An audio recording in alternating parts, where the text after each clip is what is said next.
This is Shawn Crystal. Catch the Inkpulp podcast on PharcydeTV Wednesdays at noon Pacific time, 3 o'clock Eastern time. Come hang. Peace. This is the Inkpulp podcast. This is the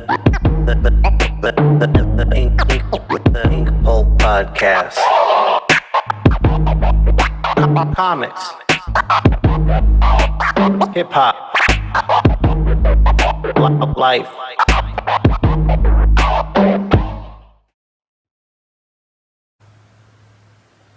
Welcome to the Inkpulp podcast. I'm your boy. I'm your host, Shawn Crystal. Today is a very academic, educational episode. I'm going to talk about page design as applied to comic book art.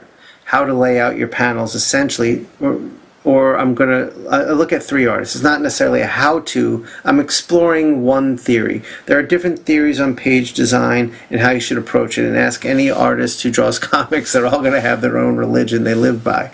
And I certainly had mine, but I'm changing it and growing. But this is about simple page design. I was talking to Eric Canetti. Sorry for so much ums. And he really got me thinking, because Eric's page design is very simple and straightforward and easy to follow. It follows a grid, it follows an order, lots of horizontal panels like a movie screen, but that's not why. And I was always very fascinated with complicated page design and interesting page design. Let me show you how well I can design a page. Like, that's ego. But what Eric was saying is, we as a medium in this country need more readers. And there's the most uninviting thing about a comic book to a new reader right now is probably the page design is confusing. They look at a comic, they're like, no one's taught me how to read that. I can't read that. That doesn't happen in Japan. And it's also, I think, the bigger publishers are jamming so much story into such a little book. It's so crowded with information, with word balloons everywhere, tons of characters everywhere. It's just not an inviting thing. So, but what Eric was talking about was just page design. It's like, I want someone who's never read a comic to be able to pick up a book of mine and be able to follow along very easily. And I always thought, well, isn't that going to bore them? But no, because if you look at Eric's work, inside the panels there is dynamic information. But I'm going to cover that in the podcast. I'm getting way ahead of myself. This is just the intro. So I got a page from Eric Canetti, I got a page from Bruce Timm, I got a page from Matteo Scalera, all of whom are using a simple and effective page design. Now, my goal here is to talk about why and how it works, and hopefully get you thinking and teach you about stuff you'll do in your comics. Again, I want you to know me as a teacher, and I want you to explore Inkpulp Instruction, link in comments. Go get yourself a free lesson. Go purchase a lesson. When this podcast comes out, I think I'll have 3 lessons available, or 3 episodes available, continually building. By the end of the year, I'll have 6. By the end of next year, I'll have 12, and so on and so on. No, scratch that. I'm doing mini episodes too. So at the end of 22, there's probably going to be 20 episodes. So we're building, and those, of course, will be cheaper. But I'm creating a means to teach young artists or veteran artists to hone their skills even more in areas of illustration, comic book art, tattooing, whatever it is. There is a focus on comic book art, but this applies to many media. That's all I'm saying. So enjoy the episode. Let me know in the comments. Did you learn something? Was this valuable? Let me know. Peace.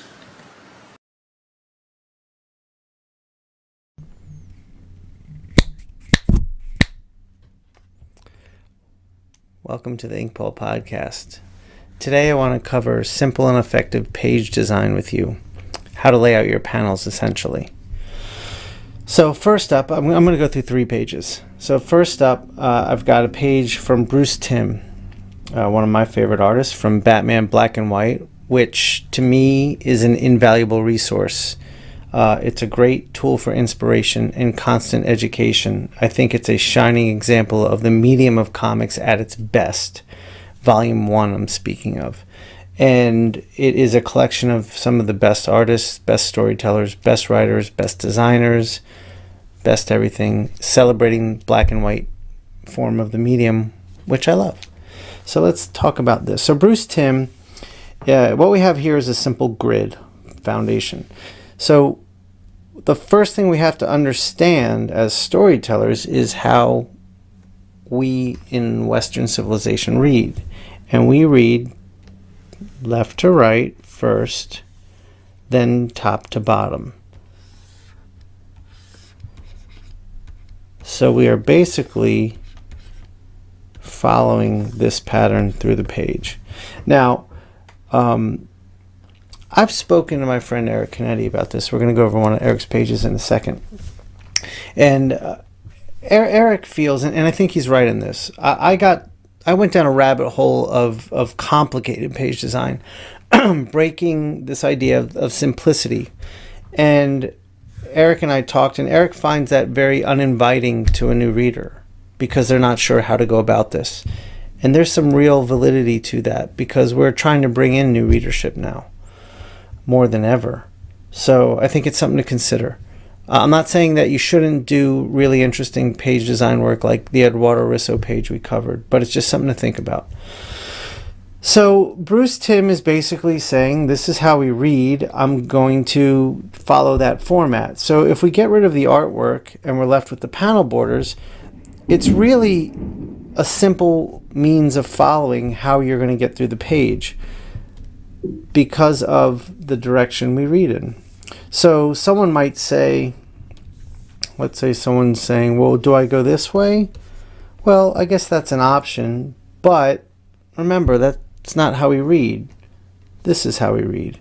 So it's really following a very simple means of doing so. And if we look at also here, and this is something to pay close attention to, is where the word balloons are placed. Notice these two are up here tied to each other. And again here and here tied to each other on the same sort of latitude line or longitude, I don't know. Same tier, and of course here. So the first thing our eye tends to gravitate towards is the word balloon.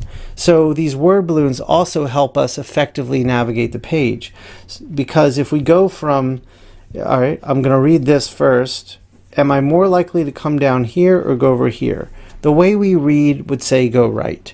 But also because these are at the top, they relate to each other better. And because of that relationship, it's easy to navigate.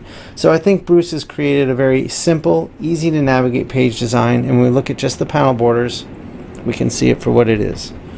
All right, let's move on to Eric, who I've talked about already. So Eric, who I said, is really following this idea of let's not make it complicated. Let's make it easy and inviting for the reader. Well, if we go back to Bruce real quick, you can see the level of confusion that could arise comes in right here. Do I go down or do I go across? Eric has really capitalized on the idea that I'm not going to deal with that problem as much as possible. Now, if you've got like this page, which is 6 panels, and if they're... So what Eric's doing, let me back up a second, is he's creating horizontal panels only. So it's very clear, you know, I'm going to go from this panel, read it across, come down and do it here. There's no panel I have to navigate in between that. It's a very easy navigation system. So, but you've got a 6-panel page here. If you were to do 6 horizontal panels, your window of space to see in is very small. So there's going to be times we're going to have to break away from that, or Eric will have to. And I think he did something really smart here. So let's come back to this. So then he comes down here. Of course, I'm going to go... I've already established this rhythm of across, across, across, across, and I'm going to follow that here, and then go across here, and then down, across, and across again. Now, one thing I find that Eric did that's really smart is these 2 panels don't line up here. So it's easy to associate these two panels as a tier and these two panels as a tier, versus Bruce, where we could have that level of confusion. Again, I don't think it's a big problem. I think it's really easy to solve. But what Eric did is kind of ingenious, because by having these two panels next to each other, but the gutters not line up, allows me to associate this panel and this panel as on a tier together, and this panel and this panel as on a tier together. Really effective, really simple, really smart work.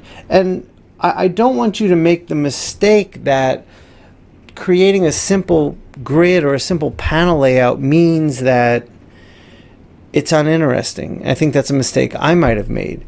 Eric's saying, let's make the panel layout simple, but what we see within the panel very dynamic and interesting.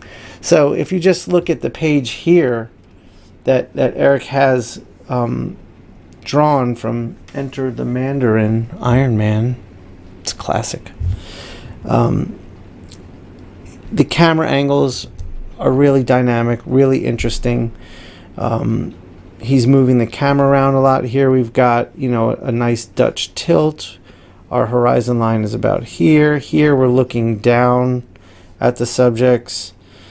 And the cropping, the danger of the birds hovering over these small figures. I could go on into the storytelling. That's not what this is about today. Let's do that another time, though. Make a mental note. That'll be dope. But my point is, it's a very dynamic page to look at, but very easy to read. What you don't want to do is have a dynamic page that's hard to read. And I think that's something we all have to really consider and think about, especially in this day and age of comics. When you pick up a lot of books, it can be confusing. So let's move on to the last page of today's podcast.